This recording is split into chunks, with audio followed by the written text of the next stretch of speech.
இது அங்கீகாரமாக இதை ஒரு கட்சியாக வளர்க்குறதுங்கிறது எவ்வளோ கஷ்டங்கிறது ஆரம்பித்த எனக்கும் தெரியும். அதுனா அப்போ அது வருஷத்துக்கு முன்னாடி செஞ்சார். அங்கீகாரம் பெறுவதே கஷ்டங்க. இவெல்லாம் ஒரு ஆளாங்கிறது எத்தனை வருஷமா கேட்டுக்கிட்டு இருக்கோம் நாம.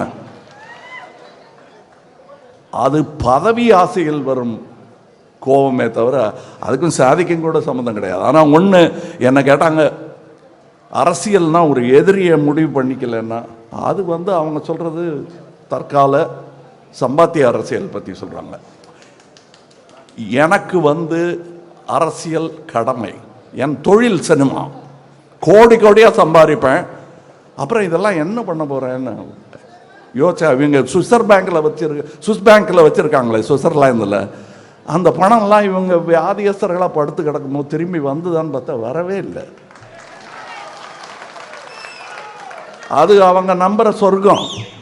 இந்த சொர்க்கங்கிற மாயை நம்ம ஒரு 4 சதுர அடி நிலம் வாங்கணும்னா புரோக்கர்கிட்ட கேட்பேன், எங்கப்பா இருக்கு இது, இங்கே இருக்கு, ரூட் இருக்கா, ட்ரெயின் இருக்கா பக்கத்தில், சாக்கடை வழியா பக்கத்தில், போய் மிதித்து பார்ப்போம். யாருமே பார்க்கல. பார்த்துட்டு ஒரு புரோக்கர் கூட சொல்லலை நம்மகிட்ட. இருக்கிறதா நம்பிட்டு இருக்கிற ஒரு இடத்துக்கு அட்வான்ஸ் கொடுக்குறோம். இதுக்கு போடணும், இந்த சங்கிலி கொடுத்தார அதுதான் சொர்க்கத்துக்கான அட்வான்ஸ். என் படத்தில் வரும், இந்த பாட்டெல்லாம் வரும். இதை உணர்ந்து தான் நான் வந்திருக்கேனே தவிர ஏதோ தப்பி அரசியலில் எங்கே போகணும், தடுமாற்றமாக இருக்க, பிடிக்க ஒரு தோல் வேணும். ஏன் சாதியை சொல்லி என்ன கிண்டல் பண்ணுவாங்க. அதனால என்ன கேட்டாங்க, முதல் எதிரி தேர்ந்தெடுத்துட்டீங்களான்னு. தேர்ந்தெடுத்துட்டேங்க, சாதி தான் என் முதல் எதிரி.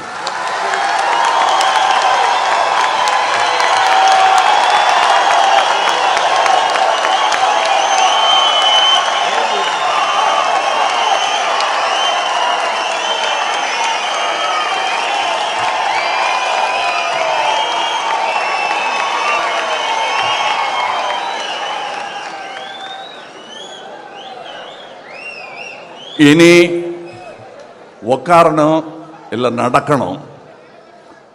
முட்டிக்கு வேற வேலை கொடுக்க கூடாது. புரியுதுங்களா? அது தரையில படுறதுக்காக வச்ச இடம் இல்லை. இதுதான் உள்ளங்கால் தான் தரையில படுறதுக்காக வச்ச இடம். கட்ட விரல் ரொம்ப முக்கியங்க. அது கையில இருந்தாலும் காலில் இருந்தாலும் முக்கியம், ஞாபகம் வச்சுக்கோங்க. இந்த கோபம் என் நெடுநாளைய கோபம். பிறப்பினால் நான் எவருக்கும் தாழ்ந்தவன் அல்ல, என்னை விட உயர்ந்தவர் யாரும் இல்லை என்பதை உங்கள் மனதில் பதிய வைப்பதுதான் இமாலய சாதனை. அதில் ஏறி நின்று கூவி விழிக்கும் டென்சிங்.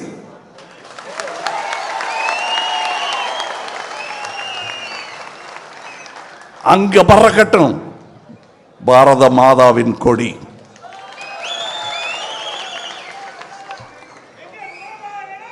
ஒரு சமுதாயத்தின் முன்னேற்றத்தை, பெண்களின் முன்னேற்றத்தை வைத்துத்தான் அளவிட முடியும். அம்பேத்கர் சொல்லி இருக்கிறாரு. நாங்க என்ன சொன்னோம், மக்கள் நீதி மையத்தில் பெண்களுக்கு ஒரு உரிமை தொகை கொடுக்கணுங்க அப்படின்னு அது நாங்க சொன்னோம். செய்யல, சொன்னோம். ஐடியா எங்க இருந்து தான் வந்தது. ஆனா அதை செயல்படுத்தினார்கள். செயல்படுத்தினால் என் சகோதரன், அவ்வளவுதான். நான் வேற பார்க்கல. எனக்கு கட்சியும் கிடையாதுங்கிறேன். நான் எல்லா கட்சியும் என் கட்சின்னு நினைச்சிட்டா அதுதான் இந்தியா. நான் போய் அமர்ந்திருக்கும் சபை பாவங்க ராஜ்யசபை. ராஜ்யசபா பேர் என்ன தெரியுமா? அது பேரே அப்பர் ஹவுஸ்.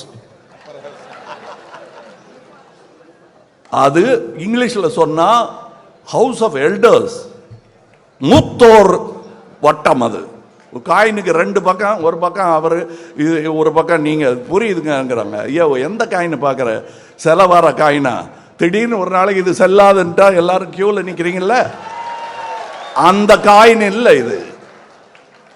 இந்த காயின் வட்டமாக தான் இருக்கும். ஒரு பக்கம் திரும்பி பார்த்தா ராஜ்யசபை தெரியும், இன்னொரு பக்கம் திரும்பி பார்த்தா லோக்சபை. இதெல்லாம் சுண்டி பாட்டா எப்படி போட்டாலும் தலை தான் விழும். இந்த தலை விழும், இல்ல இந்த தலை விழும். புரியுதா? உங்களுக்கு புரியணும்.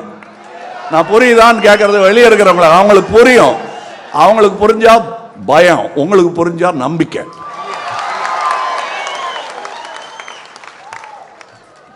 அதுக்கு தமிழ்நாடு தான் உதாரணம். அந்த நம்பிக்கை வந்துருச்சு, இன்னும் பலமா வரணும்.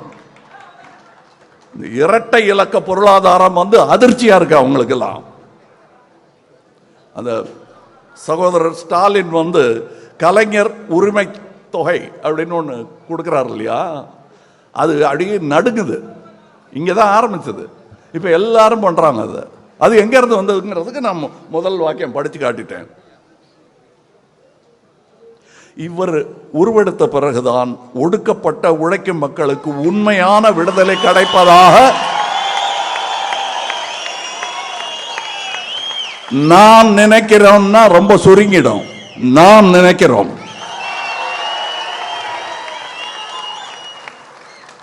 அத நான் சிதம்பரம் தொகுதியில்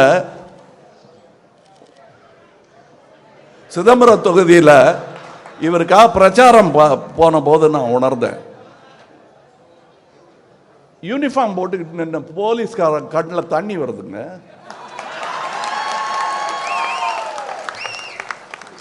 எங்க ரெண்டு பேர், நானே இவருக்கு மூத்தவர், எங்க ரெண்டு பேரையும் மூத்த ஒரு அம்மா கையை கொப்பிட்டு இவரை பார்க்கறாங்க.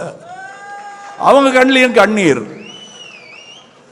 அந்த கண்ணீரை பார்த்து உணர்ச்சி எல்லாம் படல, அந்த உணர்ச்சி வசப்படுறது இல்லை, உணர்ச்சியை புரிந்து கொண்டேன். அந்த பானையை தூக்கி பிடிச்சேன்.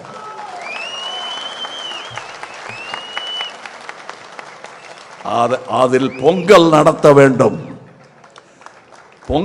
வேண்டும், பகிர்ந்து உண்ண வேண்டும்.